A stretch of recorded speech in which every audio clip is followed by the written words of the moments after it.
not counting down. There we go. I am live. Hello, villagers, and welcome to PTV JuLive. It is JuLive the 16th.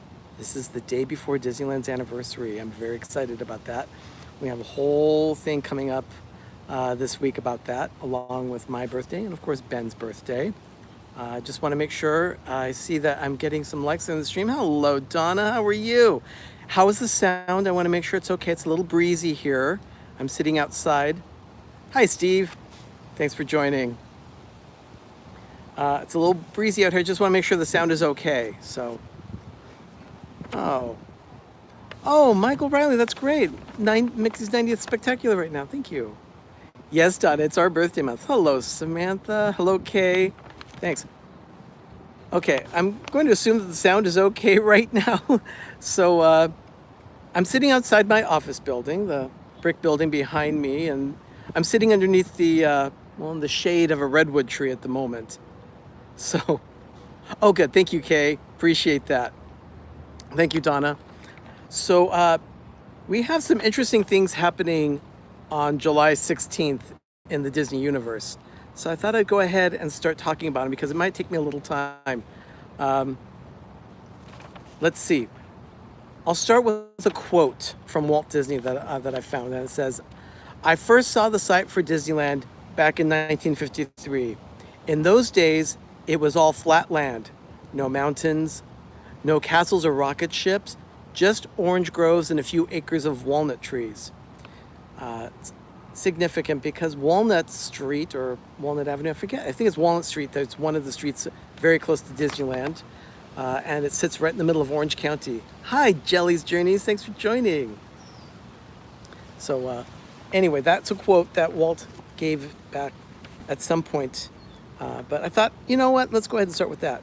So, July 16th in history, 1955. This is the day before Disneyland opens officially. Hello, Mike Wheeler. Thanks for joining. It's going great today. I'm having a wonderful day so far. So let's go ahead and start it. In 1955, the Golden Horseshoe in Frontierland opens on this day for a private party for corporate sponsors. The official corporate sponsor of the Golden Horseshoe at that time was Pepsi-Cola too. So interesting. At that time, Pepsi and Coca-Cola were both sponsors at Disneyland concurrently. I don't know that would ever happen again, but that's how it is right now. So anyway, they had a party for corporate sponsors at the Golden Horseshoe. This party also marked the second showing of the show, The Golden Horseshoe Review. Hey, Jill's TV, it's going great here. I hope everyone else is doing great in the stream too. The Golden Horseshoe Review, it was with a performance by Wally Bogue. And Wally Bogue, for those of you that don't know, was the star of the Golden Horseshoe Review. He starred as Pecos Bill and a traveling salesman. He was a comedic genius and played that show for decades at Disneyland. He did thousands of performances. The premiere of that show, by the way, had been 3 days earlier when Walt and Lillian had their anniversary at the Golden Horseshoe. It was their 30th wedding anniversary. Hi, Amy. Thanks for joining. And Jasmine's entertaining. Thanks for being here. Appreciate it. So that was in 1955. Let's jump forward 30 years. In 1985, Walt Disney's second animated classic, Pinocchio, was released on VHS, Betamax, and Laserdisc for the first time under the Walt Disney Classics brand. I'm sure many of you as kids remember what that looked like. It was that black diamond that said The Classics, Walt Disney Home Video. Of course, that's a long time ago, and I'm showing my age because I actually bought Pinocchio. That was my first videotape that I ever purchased as a movie. It was my entrance into Disney Video, and it was only the second movie that was released on tape at that point and Laserdisc.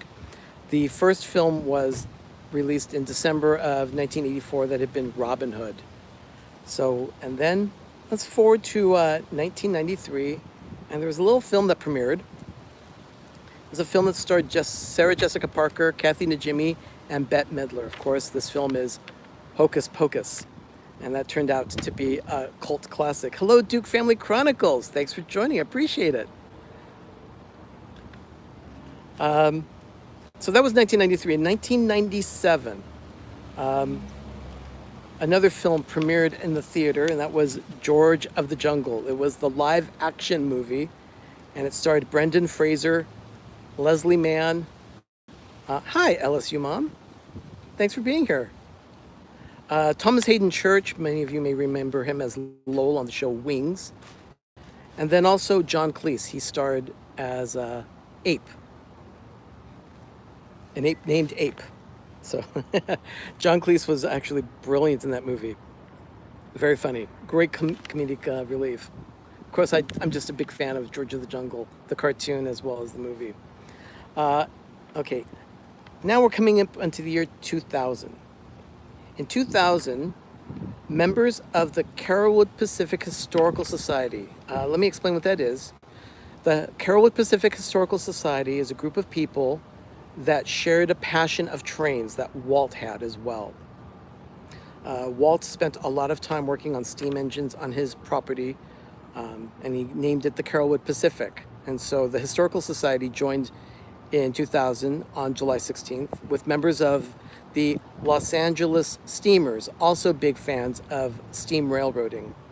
And they gathered in Griffith Park to celebrate the 50th anniversary of Walt's favorite steam engine that he had built. And that engine was the Lilly Belle. The Lilly Belle is an 8th scale miniature model, and it was a working model. Walt would frequently ride that thing around the Disney studio, actually. I remember seeing film clips of Walt having people on the backside of the train in boxcars and things like that. They'd sit on top or on flat cars, and they'd ride all along the studio on this little track that he had built for it. It was originally built in the machine shop at the Disney Studios in Burbank. Hi, Yumi and Benny. If I've missed anyone, I'm so sorry, but the chat disappears on my screen as the live stream is going, and I've got my eyes also on my notes to make sure I get things right. So apologies, I'm not totally ignoring everyone, but I sometimes just miss something, so apologies. So thank you so much. So anyway, it was originally built, the Lilly Belle was built in the machine shop at the Disney Studios in Burbank. Hi, Mickey Sightings. It was built under the direction of Roger Broggie. He later became one of the first Imagineers selected by Walt to build Disneyland. And he was big with trains, of course. And then that same Lilly Belle train that ran in Walt's backyard and at the studios, and it was all there before being on display. It was put on display at Disneyland for quite some time inside the Main Street station of the Disneyland Railroad. So if you walk in the station, you'll see the Lilly Belle sitting there. The last time I checked, it was still there. There's a copy of it also at the Walt Disney Family Museum in San Francisco. Another place that big Disney fans should also go to at some point. I highly recommend it. In 2009, I'm going to skip 2005 for a moment because I want to talk a little bit about that. But in 2009, there was a retirement celebration party that took place at Walt Disney Imagineering for a legend. And that legend was Imagineer Marty Sklar. He retired on this day in 2009. They had a party for him. And the next day, on Disneyland's birthday, they honored him with his very own window on Main Street on July 17th, 2009. So that's quite an honor to have a window on Main Street. The biggest Disney legends are memorialized as part of the cast of Disneyland. So the concept of Disneyland was that you would walk in, go through the tunnels under the train tracks. And when you did that, let me get this, sorry about that. Let me focus that again. When you did that, you'd hear the music swell as you entered Main Street. Walt looked at Disneyland as a movie. And how a movie was set up was that you swell, the music swells, and then it comes up the picture, in that case, Main Street. And then once you walk down Main Street, it's as if the credits are rolling. And the first credit that you see in spirit is Walt Disney, and that's him, Walt Disney, as director of everything of Disneyland. And you see his spirit in the firehouse, the apartment above the firehouse, the light's always on to signify that his spirit is in the park. As you walk down Main Street, and you look up to the second floor, you will see lots of memorials, lots of windows, and names on all those windows. And all those windows represent a very important person in Disneyland's past. Oh, thank you, Donna. Doug and I have, we've met a couple of those people, and are very humbled by the experience, because those people in particular are, they don't look at themselves as legends or anything. They just look at themselves as people that have been helping to create the magic over the years, over the decades that Disneyland has been in place. Disneyland it's more than just a theme park to me. It's home. It really is home. I'm starting to get a little emotional here. In 2005, let me read how I wrote this. In 2005, the evening before Disneyland's 50th anniversary, thousands of Disneylanders start to line up at about 10 p.m. Once you go to Disneyland for the first time, you're known as a Disneylander. That term was coined by, I believe, Walt or someone on his staff. But Jose was a Barker bird out front of the Enchanted Tiki Room when the attraction first opened in '63. And he would refer to all the people walking around as Disneylanders. So we are, anyone that goes to Disneyland for the first time is a Disneylander. Anyway, let me go back and read that again. So on the evening of July 16th, the day before Disneyland's 50th anniversary, thousands of Disneylanders start to line up at 10 p.m. for celebration beginning the next morning. After DCA was cleared of guests after normal operating hours, cast members escort the waiting people into DCA to form a line that will eventually snake around the entire park as guests wait anxiously for Disneyland to open on July 17th, 2005 to celebrate the 50th anniversary. And Doug, Ben, and I were fortunate enough to spend that evening at Disney's California Adventure in the Hollywood Pictures backlot, as it was called at that time. We played cards. We waited anxiously. We barely slept. So by the time it came to go into the park the next morning, we were exhausted, but we didn't care, because as we walked in, I'll probably talk about this a little later this week, but as we walked in, cast members lined a path between California Adventure, that's 300 feet between California Adventure and Disneyland, and cast members lined a path that funneled us directly into Disneyland on Main Street. Hi, Jim. Thanks for joining. And as we walked that path, the 300 path between California Adventure and Disneyland, all the cast members repeated over and over, "Welcome home." And it just felt right. And the thing is that all those cast members were also, they lined Main Street as well. There were hundreds of cast members from the entrance of California Adventure all the way down Main Street. And then they showed us where to buy all of our merchandise for the 50th anniversary celebration.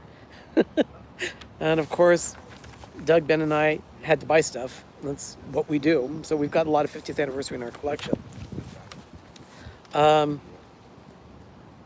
So that's about all that we did that day in 2005. I mean, it was a long night back July 16th, 2005. And I'll tell you, we had such a wonderful time. And I said that it snaked around the park. I've heard estimates that there were 10,000 people that were waiting in line to get into Disneyland the next morning to celebrate the 50th anniversary. I had never spent the night in a park before. It was a wonderful experience. Hi, Noah. Thanks for being here. It was a wonderful experience. I still look fondly on those times too. I think I'd still do it, but we were there for the 60th anniversary, but there wasn't really the hoopla. It just didn't, it was a significant milestone for the park, but it just wasn't the same. Still, that 50th anniversary, we'll always look fondly on that. And I certainly hope that they do something like that for Walt Disney World, for the Magic Kingdom.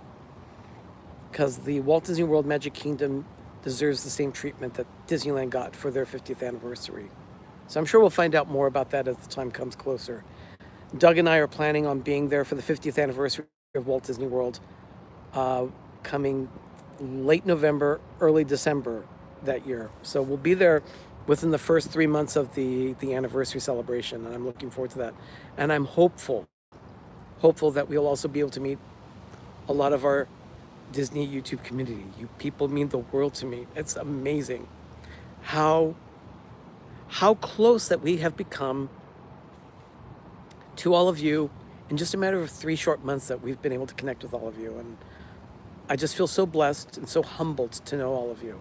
It's been a wonderful ride, and and as Derek and Gregory at DG Explorers always say, we're just getting started. I'm looking forward to it. So, oh, thanks, Steve. Thank you so much. By the way, if Steve is part of it, if he's going to be part of the Beverly Challenge coming in August, end of August at Epcot Club Cool. I would be there if I could be, but it's just not going to be. Oh, thank you, Donna. It's just not going to be possible for us to be there. But I'll tell you, if I was, Steve, listen to me well. I would drink you under the table. I would be number one on that one for sure. There's just no doubt about it in my mind. I'm Puerto Rican with a cast iron stomach, so I can handle it. Anyway, I thought about doing it on a virtual level, but unfortunately, they stopped making Beverly back in 2009, and Coca-Cola only makes it, from my research that I could see, for only 3 locations, and that's in Atlanta, and Club Cool at Epcot, and a Coca-Cola location in Las Vegas. So if I were to get to Vegas, I would do it virtually, but it's not going to be possible for me to do it that week. Anyway, enough of that one. I didn't mean to ramble on about the Beverly Challenge, although it does deserve it. It's going to be coming August 31st from Epcot, so you don't want to miss that challenge. It's going to be absolutely amazing. Oh, Mike, thank you so much. Thank you very much. I really appreciate it. Noah, yeah, we need to get to Atlanta to do Beverly. Yeah, you know what? 2 Real Geeks might want to do that too. Anyway, that's all I have for Disney history today. And yeah, tomorrow's going to be quite the day for me. It's going to be Disneyland's birthday. It's always been an exciting time. I wish I could be at Disneyland. I tried to be at Disneyland on my birthday, but this year it didn't work out. But we're going to be doing that in August instead. And then, of course, the 18th is Disneyland's... Here's the deal. Disneyland opened for special guests and the press and everything on July 17th. Hi, Stacy. Thank you so much. Disneyland opened on the 17th for a party for invited guests. And then on the 18th, it officially opened to the public. But they always choose July 17th as the anniversary date. Now, that was July 17th, then July 18th, the official day that it opened to the public. And then on July 19th is my birthday, along with Ben. So it's a significant week of birthdays for Ben and me. We've always felt very closely connected to Disneyland. Thank you, Mike. It's our birthday week, definitely. Anyway, Life with Ben dropped this morning. It's about our adventures at Lucasfilm when we were able to see a screening of Spider-Man Far From Home, and that was very exciting. Ben did a nice job with his video, and then we'll be talking a little bit about that this week during our Thursday night stream for PTV Live. Hey Juan, thank you for joining. Anyway, it is just about time. I have a meeting that I've got to get into very soon, but I just wanted to pop in and say hi to everyone, and thank you so much for joining me on my little emotional time here. I apologize for that. I didn't mean to get as emotional as I did, but like I said, Disneyland is very near and dear to my heart. Anyway, thank you so much for joining me. today's version of PTV Live, or JuLive rather, and we will be back tomorrow with that. And I'll be dropping a video also tomorrow morning. It'll be a short video, and it's a crossing of the Golden Gate Bridge that we did on Sunday. So you'll go on a ride across the Golden Gate Bridge with us. Like I said, it's a short video, but I wanted to at least share that with you as well, because once we left the Presidio on Sunday, we went to Lucasfilm and then to the Walt Disney Family Museum, then we drove across the Golden Gate Bridge to go home. So, yeah, Kay, it does take us to an emotional level.